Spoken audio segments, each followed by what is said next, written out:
Haga jingle kai Serie A perengga Parma Persia ke Inter Milan. Haba pai syang nega jingle kai ke Inter Milan kala khurgan am job. Hadin bagalala ban pelim ya ke Parma da Arlanot.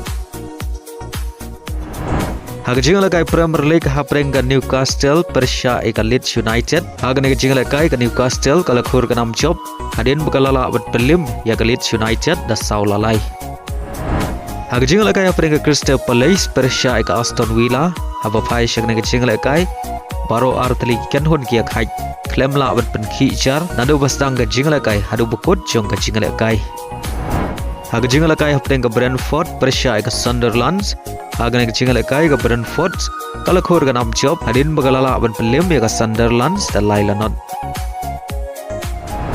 Haga jingle kai hapteng ga Fulham Persia ke Chelsea.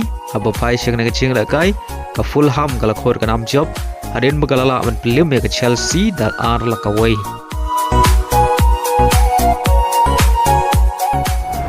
Haga jingle kai haprenga Burnley Persia ke Manchester United. Haga nega jingle kai baro artli kenhun ki Iakhait damar argol Haduh bukut ke jingle kai. Pada haga nega jingle kai Usesko olio betap argol nagbenta ke Manchester United.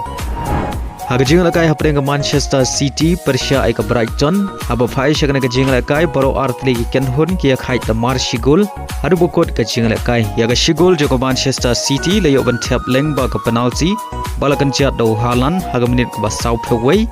Bari yaga shigol joko Brighton layo betap haga menit ke riu pew lengba Mitoma.